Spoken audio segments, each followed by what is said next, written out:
Hi there, this is Mrs. Maxey speaking. This is a video for the Higher Applications Maths course and it is about Fermi problems from the modelling unit.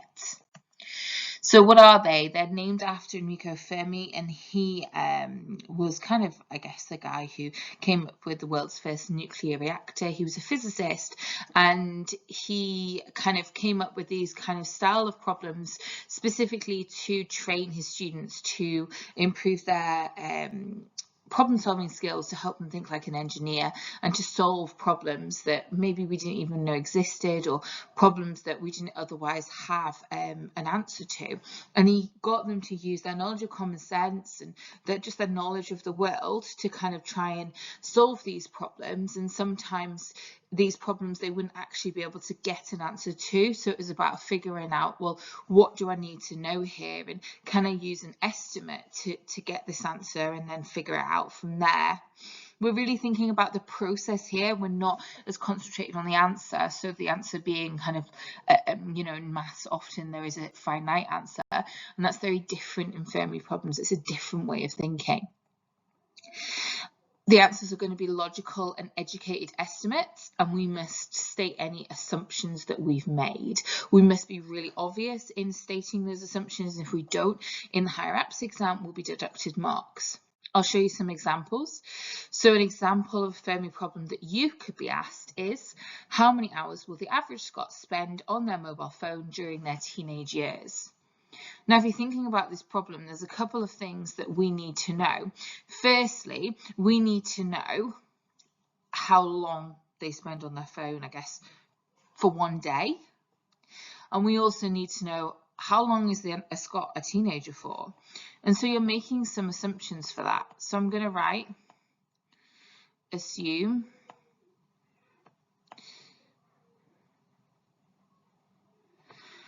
that, I don't know, we could, I guess, go from anything from a teenager spending 3 hours on their mobile phone all the way up to maybe 8, 9. And in your exam, they'll be setting, the markers will set a reasonable amount for what they deem to be a reasonable assumption.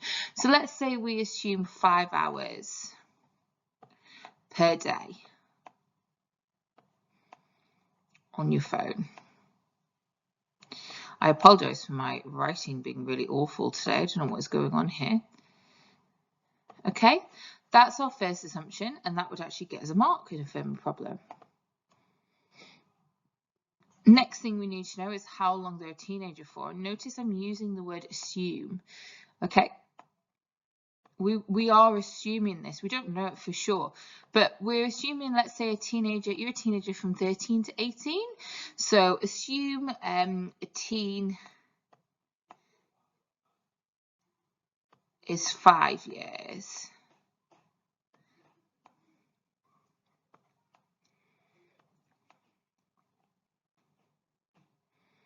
That's how long you're a teenager for. Then that get you a second mark. Then if we've said it's 5 hours per day, we know there are 365 days in a year. And we know that each year that's going to happen for 5 years. Oh gosh, sorry about that.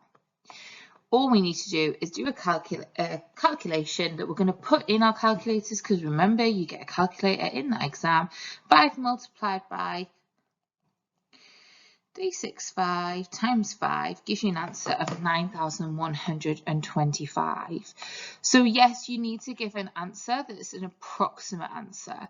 And I imagine that for a lot of people, you would have ended up getting something different. If we're saying actually you're a teenager until you're 16 and then you're an adult, for example, some people might say, well, actually you become a teenager when you're 11, you know, that kind of thing. So your teen years could be longer. Secondly, your 5 hours per day, that could be completely different.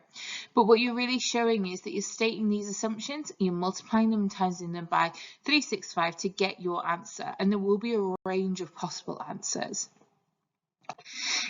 Here's another one. How many hours does the average Scot work in a lifetime? I want you to pause the video and have a wee go at this question. Okay, so for this question here, let's have a wee think. So how many hours, first off, per week probably is a good one to work out here. So you probably want to know that, you know, what range of hours do people work in a week? Full-time is usually 35 hours. I guess people might work up to, you know, 48, I think is what the government don't want you to go over, maybe 50. You're going to work on a weekly basis somewhere between that. I'm going to go for 40 hours. Okay.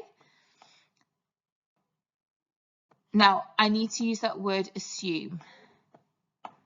I'm really sorry, my writing really is awful today. So assume 40 hours per week. And you might have chosen to do this per day, but it's a bit awkward per day because you don't work every day, whereas per week is more kind of, you know, a standard amount of hours per week. Now we need to know how long their lifetime is. Now, usually we can assume a lifetime is anywhere between 65 and 80 years. That's an acceptable assumption. I'm going for 70 just because it's a nice round up number.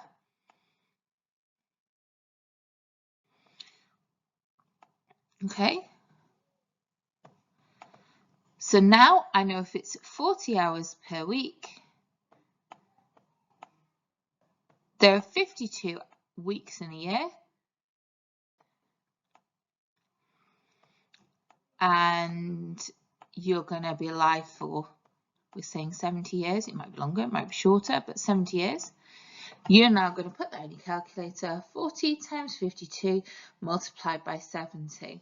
And there's going to be a real range of accepted answers here, but whatever you state as your assumption of number of hours per week, like I said, between 35 and 50, whatever you state as your assumption for your life expectancy, between 65 and 80 is generally assumed what we would assume acceptable. Multiply those together with 52, and I've got an answer of 145,600 hours. Goodness me, that is a lot of hours working, and that'll get you your answer. But again, it's about stating reasonable assumptions here.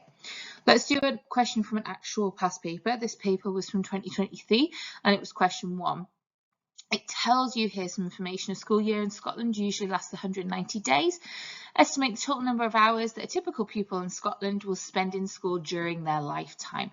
State any further assumptions you make. So you don't even have to remember that word assume because it's got assumptions in this title. So pause the question and give it a go. Okay, I'm going to bring up the mark scheme here. You get your first mark for stating an assumption about the number of years of schooling. So that's going to be anywhere between 11 and 15 years. So for my example, I decided that maybe, you know, we're going to go for 15 years from the ages of 3 to 18. Okay?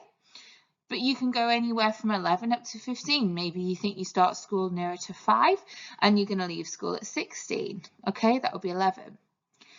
Next, we need to know how many hours per day you're in school. At the school I work at, pupils are in lessons for 7 hours a day, but you could have gone anywhere, they think it's an acceptable answer, between 5 and 8.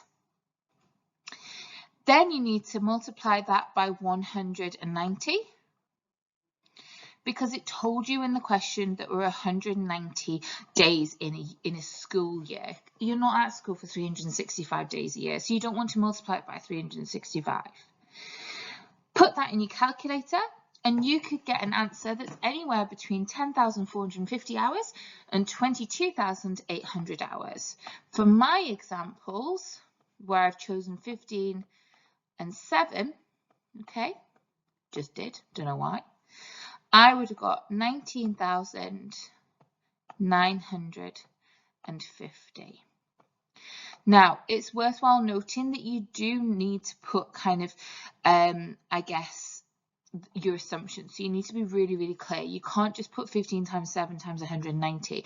You need to be writing, assume.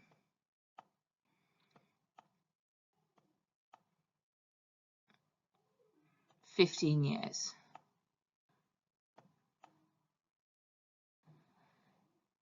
you need to be writing assume 7 hours, etc. And if you don't do that, as it says here, if you don't actually state your assumptions, you just wrote 15 times 7 times 190, you would only get 1 mark. Let's do another question. This one's from 2025, question 1. Pause the video and give this one a go.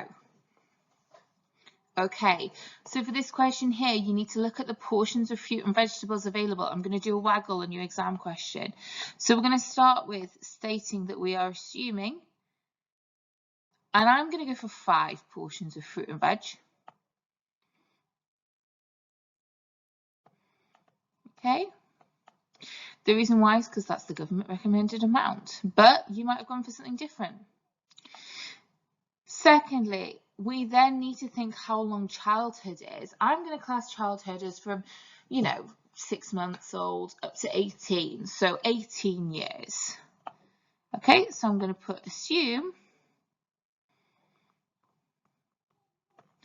18 years. Next, I'm going to actually do my calculation. So 5 portions a day, 365 days in a year, and that's happening for 18 years.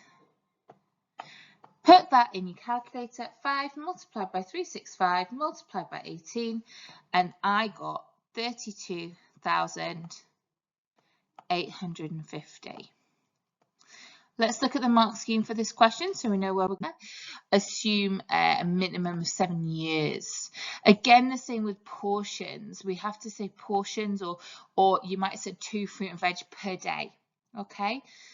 Next, we need to have at least 2 assumptions to get mark 3. So if for some reason you don't give an assumption up here, my mouse is going a wee bit crazy there, but if for some reason you don't give an assumption up here, you just decide to do 2 portions a day for 365, then you won't get the final mark either. Anyway, I hope that really helps you with your Fermi problems. Go away and give lots of Fermi problems a go, anything you can think of really. Enjoy yourselves and good luck in your exams. Bye.